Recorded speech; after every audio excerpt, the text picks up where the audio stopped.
What are the best distressing techniques for alt-scene clothing?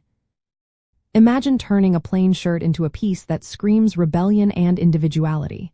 That's what distressing clothing is all about in the alternative scene. It's a way to make your clothes reflected your personality and music vibe. So, what are the top ways to do this? Let's break it down step by step. First, cutting and ripping is the most straightforward method.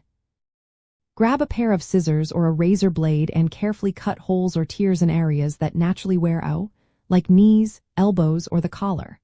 For a more authentic look, pull out the threads around the cuts to fray the edges.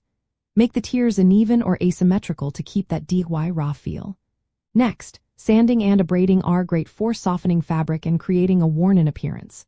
Use sandpaper or a pumice stone and rub it over the fabric, especially on denim or cotton. Focus on high-friction spots like knees or the seat of jeans to mimic natural wear. It's simple and gives a subtle distressed effect. Bleaching and staining add a different vibe. Dilute bleach with water and spray or splatter it onto your clothes to create faded or acid wash effects. Rinse thoroughly afterward to stop the bleaching process. You can also stain clothes with coffee, tea, or fabric dye to give them an aged, grungy look.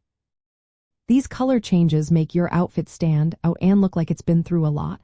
Cutting shapes into your shirts is another popular method.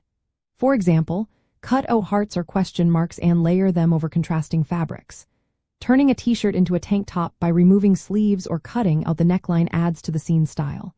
Layering distressed pieces with fishnet tights or striped leggings is common in emo and screamo fashion. Textile manipulation is also fun.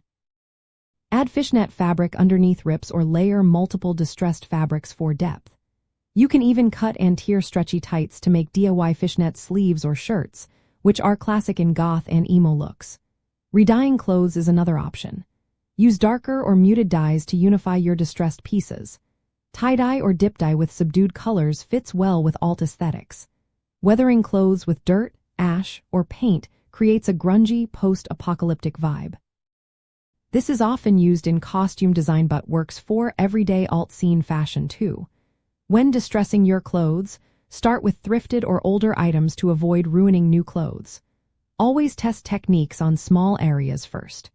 Combining methods like bleach splatters, rips, and sanding gives a more authentic, layered look. Work in a well-ventilated space and wear gloves when using bleach or dyes.